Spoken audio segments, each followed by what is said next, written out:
Pranav Jewellers exchange offer பழைய நகைக்கு பவுனுக்கு 1000 கூடுதல். Pranav Jewellers Trichy. Men's hostel at Ambattur starting from 3500 with food. Contact 7604848995. ரெண்டு பேருடைய அரசியலுக்கும் ஒரு வித்தியாசமும் இல்லை. இவன் டிவி கொடுப்பான், அவன் மிக்சி கொடுப்பான். ஒரு கொள்கையும் இல்லைங்க திராவிடத்தில். அவங்க ஒரு கொள்கையும் கிடையாது. அவன் ரொம்ப நெருக்குனா நான் தான் ரொம்ப இந்துங்கிறேன். இந்த இரண்டு அயோக்கியர்களையும் அரசியலை விட்டு அகற்ற வேண்டும் என்பதில் எனக்கு ரொம்ப இப்போ எது தாங்க முடியவில்லை என்றால், ஏதோ கருணாநிதி காலத்தோடு இந்த ஊழல் ஒழிந்து விடும் என்று நினைத்தேன். அப்புறம் ஸ்டாலின் வந்து உட்கார்ந்தார். சரி, இவரோடு ஒழிந்து போகும் என்று நினைத்தால் அடுத்த ஆள் வந்து உட்கார்ந்து விட்டார். இவர்கள் வீட்டில் பிள்ளைகளுக்கும் பஞ்சமில்லை, வாரிசுகளுக்கும் பஞ்சமில்லை, வழி வழி தோன்றல்களுக்கும் பஞ்சமில்லை. தேனியிலே போய் உதயநிதி பேசுகிறார். டீ கடை வைத்திருந்த ஓபிஎஸ்க்கு இவ்வளவு 1000 ஏக்கர் நிலங்களும் இந்த சொத்தும் எப்படி வந்தது என்று கேட்கிறார். உனக்கு எப்படி வந்தது? திமுகவுக்கும் அதிமுகவுக்கும் என்ன வித்தியாசம்னா, அதிமுக தோட்ட கழட்டித்தான்னு புடிங்கின்னு போயிடுவேன், திமுக காதோட அறுத்துக்குன்னு போயிடுவான். அவங்களுக்குள்ள ஒரு வெக்கமும் இல்லை, ஒரு மானமும் கிடையாது. வெளியே பேசிக்கிறது மட்டும் என்ன. இவங்களுக்கு ஒன்று 10 வருஷமாக அவனையே சுரண்டிக்கிட்டு இருக்கானே, நாங்கள் எப்போ சுரண்டுறது? மாறுதல் வேண்டாமா? விடியலை நோக்கி, விடியலை நோக்கி. எந்த விடியலை நோக்கி? இப்பொழுது மோடி இந்த பக்கம் வந்து விட்டால், இப்பொழுது எடப்பாடி கடுமையாக இந்துத்துவாவை எதிர்ப்பார். இதுதான் அவர்களுடைய அரசியல். இப்பொழுது உனக்கு என்ன நெருக்கடி? அசம்பிளி தேர்தல். ஒன்று அவன் தோட்ட கழட்டிக்கிட்டு போகிறவன் வருவான், இல்லை காதோடு இருக்கிறவன் வருவான். இந்த காங்கிரஸுக்கெல்லாம், கமல் கருத்து எனக்கு தெரியாது, நானாக சொல்லுகிறேன், இந்த காங்கிரஸுக்கெல்லாம் என்ன கொள்ளை வந்தது? புதுச்சேரியிலே உன்னுடைய வேட்டியை உருவி விட்டான். அப்புறமும் இங்கே எங்களுக்கு 8 முழ வேட்டி தருவார் அவர் என்று சொல்லிக் கொண்டிருக்கிறாயே என்று கேட்கிறேன் நான். அவன் கோபணத்தோடு திரிகிறான், இங்கே 8 முழ வேட்டி தருவான் என்று சொல்லுகிறார்.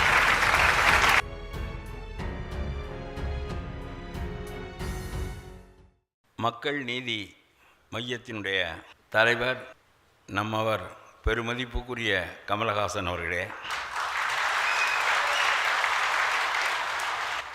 குழுமியிருக்கின்ற மக்கள் நீதி மையத்தினுடைய பொதுக்குழு உறுப்பினர்களே, உங்களையெல்லாம் தமிழ்நாட்டு அரசியலின் நெருக்கடி மிகுந்த இந்த காலத்தில் ஒத்த கருத்துடைய உங்களை சந்திக்கவும், உங்களிடம் சில கருத்துக்களை பரிமாறிக்கொள்ளவும் மதிப்புக்குரிய கமலஹாசன் அவர்கள் எனக்கு அளித்த வாய்ப்புக்காக முதலில் என்னுடைய நன்றியை தெரிவித்துக் கொள்கிறேன்.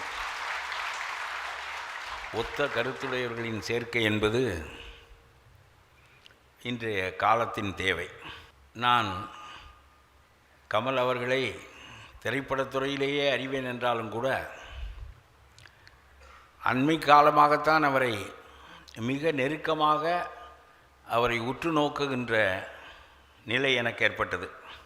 இப்பொழுது நாம் செய்ய போகின்ற காரியம், அவர் இந்தியனில் செய்தது வன்முறை நீங்கி, அவர் இந்தியனில் என்ன செய்ய வேண்டும் என்று விரும்பினாரோ, இந்த நாடு எப்படி மாற வேண்டும் என்று விரும்பினாரோ, அதைத்தான் செய்வதற்காக ஒரு கட்சியை உண்டாக்கியிருக்கிறார்.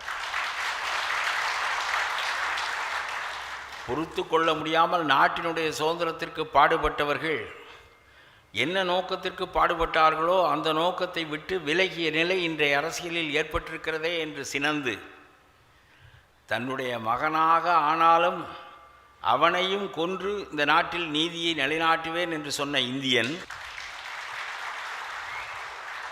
அதனுடைய வயலன்ஸ், வன்முறை நீங்கிய நிலைதான் இன்றைக்கு மக்கள் நீதி மையம் மேற்கொண்டிருக்கின்ற முறை என்று நான் கருதுகின்றேன்.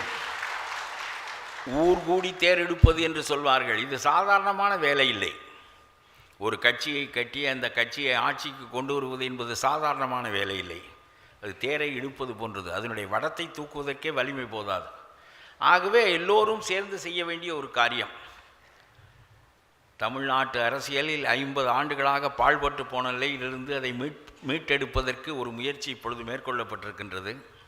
ஆனால் அன்றைய காலகட்டத்தில் அந்த மேடையில் பேசப்பட்ட செய்திகளெல்லாம் சாதாரணமான செய்திகள் இல்லை. சோசியலிசம் பேசுவார்கள், கம்யூனிசம் பேசுவார்கள், லிங்குவிஸ்டிக் நேஷனலிசம் பேசுவார்கள், மாப்போசி போன்றவர்கள் மாநில சுயாட்சி பேசுவார்கள். ஆக பெரியார் பேசினார், அண்ணா பேசினார், மூதறிஞர் ராஜாஜி பேசினார், முத்துராமலிங்க தேவர் பேசினார், பி ராமமூர்த்தி பேசினார், மாப்போசி பேசினார். இப்படி பேசிய தலைவர்களெல்லாம் அறிஞர்களாக இருந்தார்கள். கேட்ட மக்களெல்லாம் பேதைகளாக இருந்தார்கள். அறியாதவர்களாக இருந்தார்கள். அறியாத மக்களிடம், படிக்காத மக்களிடம் மிக படித்த, மிக சிந்தனை வாய்ந்த தலைவர்கள் பேசினார்கள்.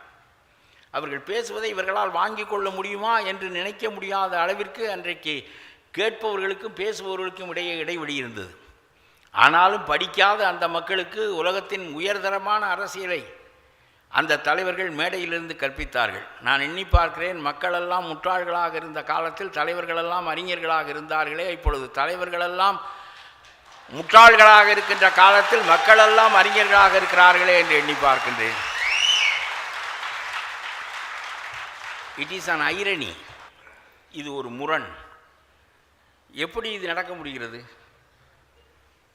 மக்கள் கீழே உட்கார்ந்திருப்பவர்களை விட மேடையில் இருக்கின்றவன் கூடுதலான உயரமுடையவன் என்பதுதான் பொருள். அதனாலே தான் உயரத்தில் நின்று மக்களிடம் பேசுகிறான்.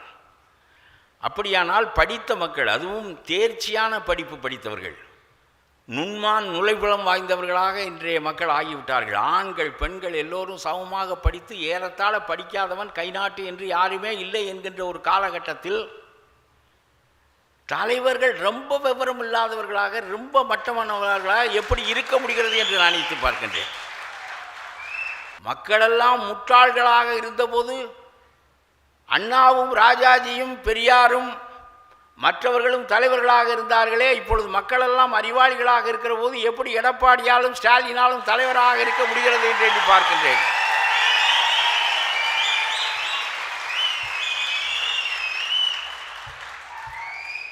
இவர்கள் எதை அறிந்தவர்கள், எதை தெரிந்தவர்கள், எப்படி வழிகாட்டுவார்கள் இந்த மக்களுக்கு? மக்களால் இதை எப்படி சகித்து கொள்ள முடிகிறது என்பதை நான் பல காலமாக எண்ணி எண்ணி பார்த்து கொண்டே இருப்பேன். எப்படி சகித்து கொள்ள முடிகிறது? 50 ஆண்டு காலமாக இவர்களுடைய ஊழல் ஆட்சி நடந்து கொண்டிருக்கிறது. நல்லோர் பெரியோர் என்னும் காலம் வந்ததே, கெட்ட நயவஞ்சகக்காரருக்கு நாசம் வந்ததே. இப்பொழுது நல்லவர்களுக்கு வாழ்வில்லை, நயவஞ்சகர்களுக்குத்தான் வாழ்வு இருக்கிறது. சுதந்திர இந்தியாவில் நயவஞ்சகர்கள் வீழ்வார்கள், நல்லவர்கள் வாழ்வார்கள். இதுதான் பாரதி கனவு கண்ட இந்தியா. ஆனால் இந்தியாவுக்கு சுதந்திரம் வந்த பிறகு நல்லவனெல்லாம் விழுந்தான், அயோக்கியனெல்லாம் அரசியலுக்கு வந்து மேல்நிலைக்கு போய்விட்டான். நான் எப்பொழுதும் வழக்கமாக சொல்வது வழக்கம். சில தலைவர்கள் காந்தி அழைத்தார், காந்தி அழைத்த போது நல்லவனெல்லாம் நம்மைத்தான் அழைக்கிறார் காந்தி என்று வந்து விட்டான். அயோக்கியனெல்லாம் இந்த கிழவன் அழைப்பது நம்ம இல்லை என்று ஒதுங்கி விட்டான். கருணாநிதி அழைத்தார், இளைஞர்களெல்லாம் வாருங்கள் என்று. அயோக்கியனெல்லாம் தலைவர் நம்மைத்தான் கூப்பிடுகிறார் என்று உள்ளே வந்து விட்டான்.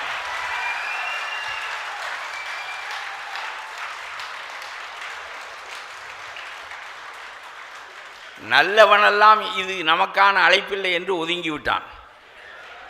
அழைப்பவன் எவனோ அவனை பொறுத்து பின்பற்றுவோருடைய கூட்டம் இருக்கிறது. கமல் அழைக்கிறார், கற்றறிந்தவர்கள் எல்லாம் இங்கே கூடியிருக்கிறீர்கள்.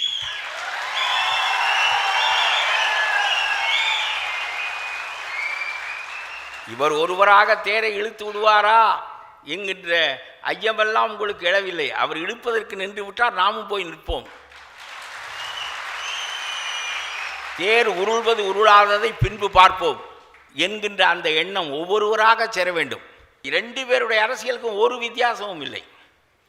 இவன் டிவி கொடுப்பான், அவன் மிக்சி கொடுப்பான். ஆனால் அவன் மிக்சி கொடுக்குறதுல அவன் ஒரு கொஞ்சம் குறைச்சலாக புரிஞ்சவன். அவன் டிவி கொடுத்தா நம்ம நிறுவனம் வளருமேன்னு அதுக்கு தோதானதை பார்த்து கொடுப்பார். அவர் வெறும் டிவியை கொடுக்கறது கொடுக்கையில் நம்ம குடும்பமும் சேர்ந்து வளர்கிறதுக்கு தோதா உள்ளதை கொடுப்போம்னு கருணாநிதி செய்வார். அதெல்லாம் அவருக்கு ரொம்ப யோசனை அதிகம். அவன் மிக்சியை கொடுப்பேன். இதே இன்றமும் துறைமுகம் தொகுதிக்கு நீங்கள் போனால் வீதியிலே படுத்து தூங்குகிறவர்கள், வானமே கூரையாய் வையகமே வீடாய் வாழ்கிற மக்கள் எவ்வளவு பேர் இருக்கிறார்கள் என்று பாருங்கள். இன்னும் 20% பேர் இரவு உணவில்லாமல் படுக்கப் போகிறார்கள். இந்தியாவிலே மிகப்பெரிய பணக்காரர்களுக்கும் ஏழைகளுக்கும் உள்ள வித்தியாசம் மிகப்பெரிய அளவிற்கு மலைக்கும் மடுவுக்கும் உள்ள வித்தியாசமாக வளர்ந்திருக்கிறது. கார்ப்பரேட் கம்பெனியினுடைய முதலாளிகள் 1 மணி நேரத்துக்கு 90 கோடி ரூபாய் சம்பாதிக்கிறார்கள். 1 மணி நேரத்திற்கு 24 மணி நேரத்திற்கு எவ்வளவு, ஆண்டுக்கு எவ்வளவு என்று எண்ணி பாருங்கள். அடிமட்டத்திலே இருக்கிறவர்கள் இலவச அரிசியை வாங்கி உண்பவர்களாக இருக்கிறார்கள். எதற்காக இலவச அரிசியை கொடுக்கிறார்கள்? நாங்கள் அடிக்கிறோம் கொள்ளை, நீ சத்தம் இல்லாமல் இதை வாங்கி சாப்பிட்டு விட்டு இரு. கடைசியில் நீ உயிர் பிழைத்திருப்பதற்கு வேண்டிய அளவுக்குத்தான் இந்த அரசுகள் செய்ய முடியுமே தவிர அதற்கு மேலான திட்டங்கள் இவர்களிடம் இல்லை. ஒரு கொள்கையும் இல்லைங்க திராவிடத்தில். அவங்க ஒரு கொள்கையும் கிடையாது. அவன் ரொம்ப நெருக்குனா நான் தான் ரொம்ப இந்துங்கிறேன். அது மட்டும் இல்லை, ஐயோ என் பொண்டாட்டி காலையில் ராத்திரிக்கு அர்த்தஜாம பூஜைக்கு போகிறா, காலையில் திருப்பள்ளி எழுச்சிக்கு போகிறா, எங்களை விடவா நீங்கள்லாம்னு கேட்குறேன். பெரியார் சமாதியில் பிறண்டு படுத்திருப்பார். ஆஹா, இந்த 2 அயோக்கியர்களையும் அரசியலை விட்டு அகற்ற வேண்டும் என்பதில் திராவிடத்தின் பேரால், இனத்தின் பேரால், மொழியின் பேரால், பிறவற்றின் பேரால் அவர்கள் 50 ஆண்டுகளாக அவற்றின் பேரால் அந்த தலைவர்கள் ஒரு காலகட்டத்தில் கொள்கைகளை முன்வைத்து அரசியலை நடத்திய போது புதிய இளைஞர்கள் அவர்களை நோக்கி ஈர்க்கப்பட்டு ஒரு பெரிய நிறுவனமாக ஆகிவிட்டது. நான் பல சமயங்களில் நினைப்பேன், ஏன் இந்த 2 கட்சிகளையும் 50 ஆண்டுகளாக வீழ்த்த முடியவில்லை? அவன் ஊழல் என்று மக்களுக்கு தெரிகிறது. மக்கள் ஊழலை விரும்புகின்றவர்கள் இல்லை. ஆனாலும் திரும்ப திரும்ப அவர்களே வந்து உட்கார்கிறார்களே, எப்படி நடக்கிறது? என்ன குறைபாடு, என்ன குறை என்று நமக்கு தெரிந்தால்தான் புதிதாக கட்டுகின்ற நம்மை போன்றவர்கள் முயற்சி செய்ய முடியும். ஆகவே சொல்கிறேன், ஏன் 50 ஆண்டுகளாக அவர்களை அகற்ற முடியவில்லை? ஒரே ஒரு தன்மை தான் எனக்கு தெரிகிறது. பெரிய கட்சியாக எப்படியோ ஆகிவிட்டார்கள். 69 அண்ணா இருந்தது வரையிலும் அமைதியாகவும் மென்மையாகவும் முறையாகவும் கொண்டு போய்விட்டார். அவருக்கு பின்னாலே வந்தவர்கள் பெரிய நிறுவனமாக ஆகிவிட்ட நிலையில் அவர்களோடு சேர்ந்து தான் ஆக வேண்டும். இவருக்கு மாற்று கட்சி. இதில் எம்ஜிஆர் ஒருவர் தான் மிக குறிப்பாக ஒரு அரசியலில் 3வது சக்தியாக எழுந்து 2வது சக்தியாக இருந்தவர்களை வெளியேற்றினார். திமுகவை வெளியேற்ற வேண்டும், திமுகவை இறக்க வேண்டும் பதவியிலிருந்து. எம்ஜிஆர் வெளியே வருகிறார். வெளியே வந்து அவர் கேட்ட கேள்விகள் ரொம்ப பளிச்சென்று போய் நெருப்பு பிடித்தது போல் பிடித்தன. நேற்று வரையிலும் முழு பீடி வாங்கி குடிக்க முடியாமல் கீழே கிடந்த ஒட்டு பீடியை குடித்து கொண்டிருந்தவன் இன்றைக்கு 3 மாடி கட்டிடத்திற்கு வந்தானே எப்படி என்று கேட்டார். நான் கணக்கு கேட்கிறேன், கருணாநிதி கொடுக்க மறுக்கிறார் என்று சொன்னார். அவ்வளவுதான், தீ பிடித்தது போல் பிடித்தது. 72 அவர் இதை சொல்லி 77 ஆட்சிக்கு வந்து விட்டார். அவரால் சர்க்காரியா கமிஷன் கருணாநிதியின் மீது போடப்பட்டது. முதலாக ஒரு முதலமைச்சரின் மீது ஊழல் வழக்கு போடப்பட்டது என்கின்ற பெருமை கருணாநிதிக்குத்தான் உண்டு. இவ்வளவு ஊழலை வைத்துக்கொண்டு பரம்பரையாக ஆள வேண்டும் என்று வேறு சொல்லுகிறார்கள். இந்த ஊழலை நான் செய்தது போதாது, என் மகன் செய்ய வேண்டும், மகனுக்கு பிறகு என் பேரன் செய்ய வேண்டும், பேரனுக்கு பிறகு அவன் மகனும் செய்ய வேண்டும். வழி வழியாக நாங்கள் திராவிட பேரரசை நடத்துவோம். மகனுக்கு சொல்லிவிட்டு போயிருப்பார். என்ன செய்தாலும் இந்த பெரியார் படத்தையும் அண்ணா படத்தையும் வைத்துக் கொள்ள, அது அடையாளம். அப்புறம் உன் பொண்டாட்டியை கோயிலுக்கு போக சொல், நீ பஞ்சாங்கம் பார், எல்லாம் செய், அதெல்லாம் ஒன்றும் குறையில்லை. ஆனால் இந்த படத்தை அடையாளத்துக்கு வைத்துக்கொள்.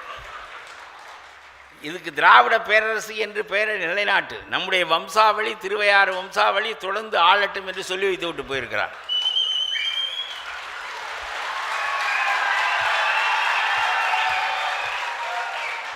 எனக்கு ரொம்ப இப்போ எது தாங்க முடியவில்லை என்றால், ஏதோ கருணாநிதி காலத்தோடு இந்த ஊழல் ஒழிந்து விடும் என்று நினைத்தேன். அப்புறம் ஸ்டாலின் வந்து உட்கார்ந்தார். சரி, இவரோடு ஒழிந்து போகும் என்று நினைத்தால் அடுத்த ஆள் வந்து உட்கார்ந்து விட்டார். இவர்கள் வீட்டில் பிள்ளைகளுக்கும் பஞ்சமில்லை, வாரிசுகளுக்கும் பஞ்சமில்லை, வழி வழி தோன்றல்களுக்கும் பஞ்சமில்லை.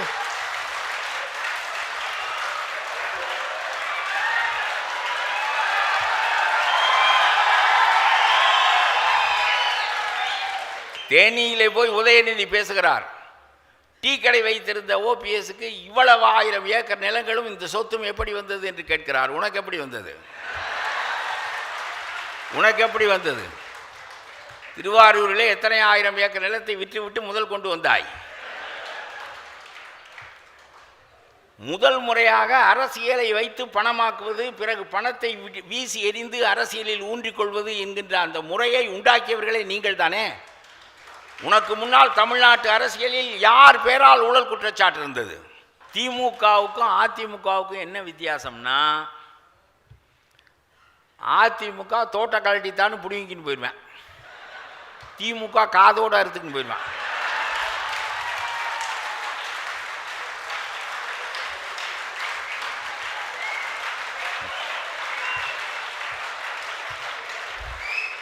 அவங்களுக்குள்ள ஒரு வெக்கமும் இல்லை, ஒரு மானமும் கிடையாது.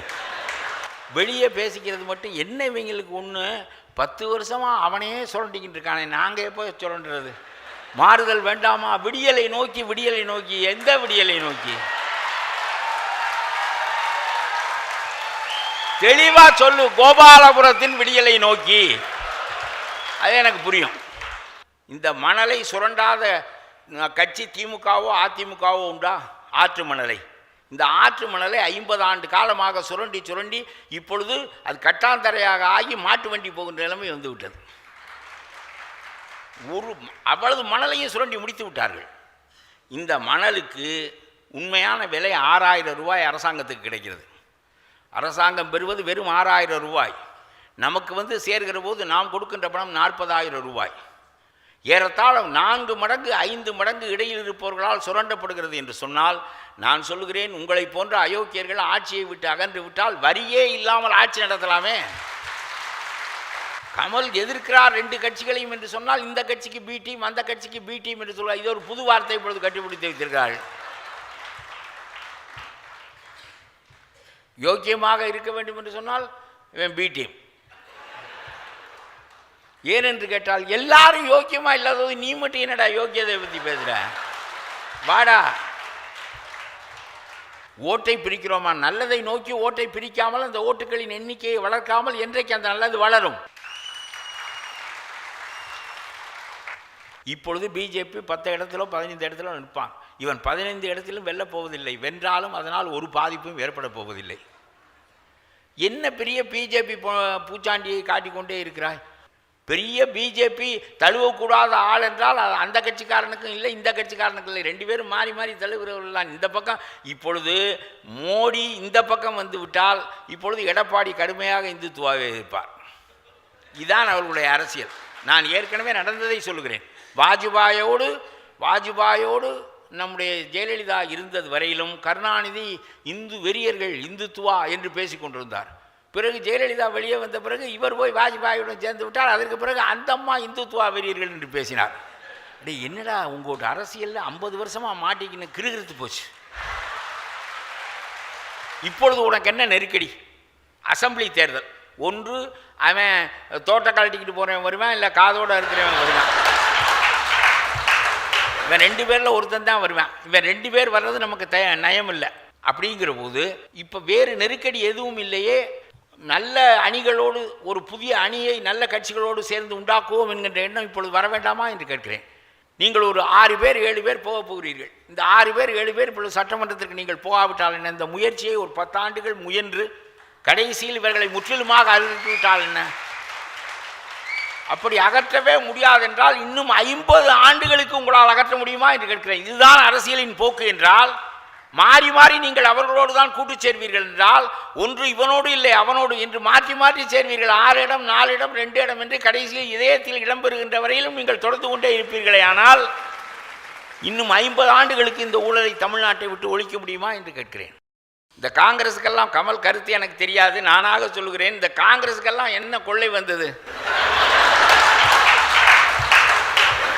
67 நீ வலிமையான கட்சியாக இருந்து இழந்த இடத்தை 30 ஆண்டுகளுக்கு பிறகும் கூட அடைய வேண்டும் என்கின்ற எண்ணம் உனக்கு இல்லை. தகுதியானவர்களோடு சேர்ந்து நாமும் இணைந்து நின்று இந்த தேரை இழுப்போம் என்கின்ற எண்ணம் உனக்கு வரவில்லையே.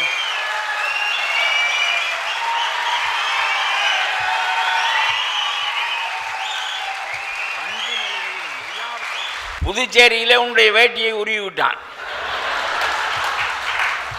அப்புறமும் இங்கே எங்களுக்கு 8 முழ வேட்டி தருவார் அவர் என்று சொல்லிக் கொண்டிருக்கிறாயே என்று கேட்கிறேன் நான். அவன் கோபணத்தோடு திரிகிறான், இங்கே 8 முழ வேட்டி தருவான் என்று சொல்லுகிறாய். அது வேறு கட்சி, நீ வேறு கட்சியா என்று கேட்கிறேன். ஒரே கட்சி தானே. இவர்களுடைய தன்மை இதுதான். இப்பொழுது எல்லோரையும் நீங்கள் இப்படியே போனீர்களே, நான் உங்களுக்கு சொல்லுகிறேன், நீ 60 இடம் பெற்றாய், 80 இடம் பெற்றாய், 40 இடம் பெற்றாய். இப்படியே பல்வேறு காலங்களில் ஒரு கட்டம் கருணாநிதி பாதி இடங்களும் காங்கிரஸ் பாதி இடங்களுமாக நின்றது. அப்பொழுது கருணாநிதி கேட்டார், 2 பேரும் சமமாக இடங்களை பகிர்ந்து கொண்டிருக்கிறோமே, நாளைக்கு மறுபடியும் தேர்தல் முடிந்த பிறகு யார் முதலமைச்சர் என்கின்ற கேள்வி வந்தால் என்னை தள்ளி விடுவார்களே, என்ன செய்வது? அதனாலே எனக்கு 10 இடமாவது கூட வேண்டாமா என்று கேட்டார் கருணாநிதி. அப்பொழுது இந்திரா காந்தி சொன்னார், இல்லை இல்லை, நீங்கள் குறைவாக வந்தாலும் முதலமைச்சர் நீங்கள் என்று நான் சொல்லிவிடுகிறேன், நீங்கள் இந்த இடத்தையே பெற்றுக்கொள்ளுங்கள் போதும் என்று சொல்லிவிட்டார்.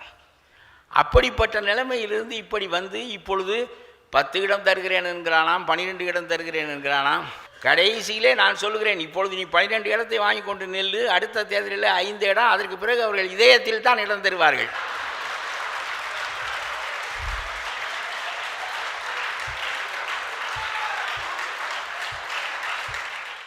இவ்வளவு மோசமாக போன நாட்டை மாற்ற வேண்டும் என்று நாம் நினைக்கின்றோம். 2 கட்சிகள், அந்த மற்ற கட்சிகள், அந்த கம்யூனிஸ்ட் கட்சி நல்ல கொள்கை உள்ள கட்சி. நான் கேட்குறேன், நீ அந்த காலத்தில் ஒரு பன் ரொட்டியை தின்னுட்டு ஒரு டீயை குடிச்சிட்டு அரசியல் வேலை பார்ப்பேன், வர்றவனுக்கும் ஆளுக்கு ஒரு பன் ரொட்டியை கொடுத்துட்டு, இப்போ இவங்க வந்து தேர்தலில் 4 இடம் 2 இடம் வாங்கி நிற்கிறாங்களே, அந்த பெரிய கட்சிக்காரன் வருவேன், வாங்க ஓட்டு கேட்க போவோம்னு, இவன் பன் ரொட்டி ஒன்றை கொடுத்து தின்னுனா மூஞ்சியில் அடிச்சிருவேன். ஏன்டா என்னடா நினச்சிக்கிட்டு எப்பொழுது நீ நினைப்பதற்கு ஏற்ப அவனை மாற்ற முடியவில்லையோ, அவன் போக்கிற்கு நீ மாறி கடைசியிலே அவர்கள் 25 கோடி ரூபாய் கம்யூனிஸ்ட் கட்சிக்கு கொடுத்தார்கள் என்ற செய்தி தெரிந்தபோது நான் உண்மையிலேயே ரொம்ப மனம் நொந்தேன். கம்யூனிஸ்ட் கட்சிக்கே இவர்கள் வாங்கி எடுத்துக்கொண்டார்கள் என்று நான் சொல்லவில்லை.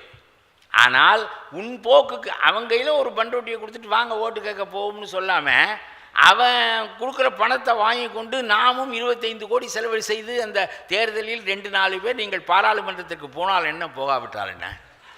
இவர்கள் தனித்து 3வது அணி என்றெல்லாம் போட்டு பார்த்தார்கள் போன முறை, போட்டு அதில் வெல்ல முடியவில்லை. வெல்ல முடியாவிட்டால் என்ன, கொஞ்சம் கொஞ்சமாக வளர்ச்சி அடையுங்கள். பிறகு வெல்ல முடியவில்லை என்பதற்காக தப்பான ஆளோடு போய் சேர்ந்து மீண்டும் அந்த ஊழல் நிலை பெறுவதற்குத்தானே துணை புரிகிறீர்கள். நீங்கள் சென்ற முறை விஜயகாந்தினுடைய தலைமையில் நின்றீர்கள், அது பெரிதாக வேலை செய்யவில்லை, இருக்கட்டும், ஒரு அளவு ஓட்டு வாங்கினீர்கள், பெரிதாக வெல்ல முடியவில்லை.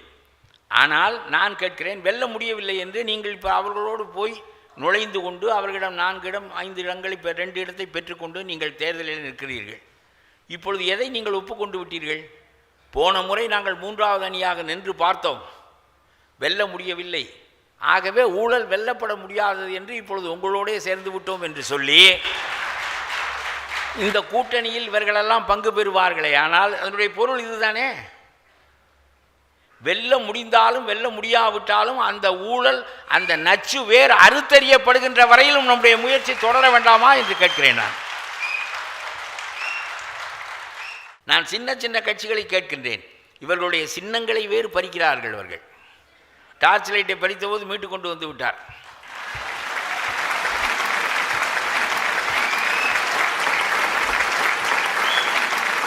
ஒரு முறையான அமைப்பு தவறாக பறித்து விட்டாயே என்று சொன்னால் சரி, உங்களுடையதாக எடுத்துக்கொண்டு போய் என்று சொல்லிவிட்டான். இவர்களிடம் மாட்டியிருந்தால் டார்ச் லைட்டும் போய்விடும், நம்முடைய கையும் சேர்ந்து போய்விடும். இவர்கள் போய் தேர்தலில் இருக்கிறார்கள்.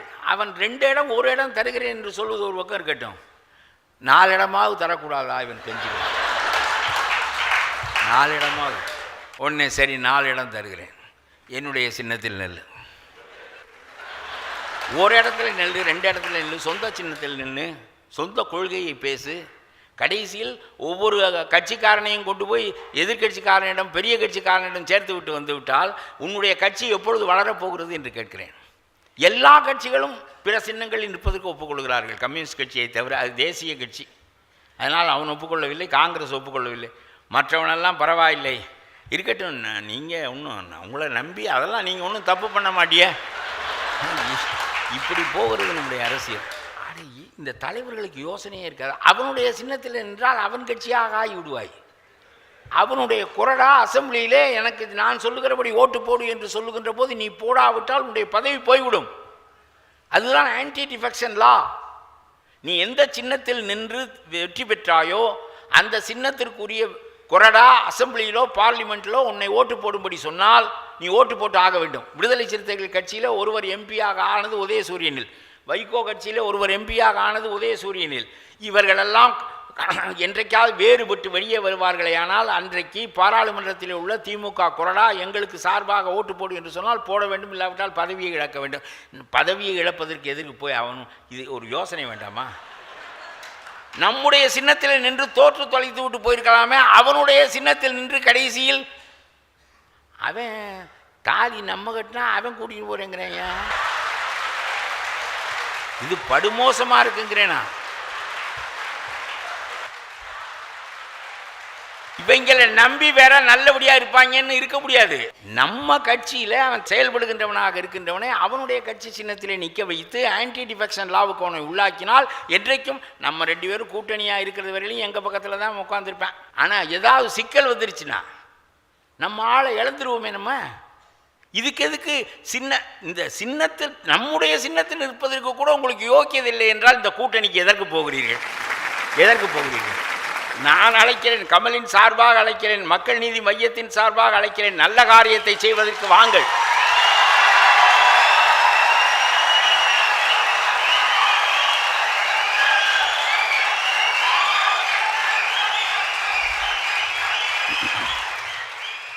வராவிட்டால் உங்களுக்கு அசிங்கம். நாங்கள் சீரிய செயலை செய்து கொண்டே போவோம்.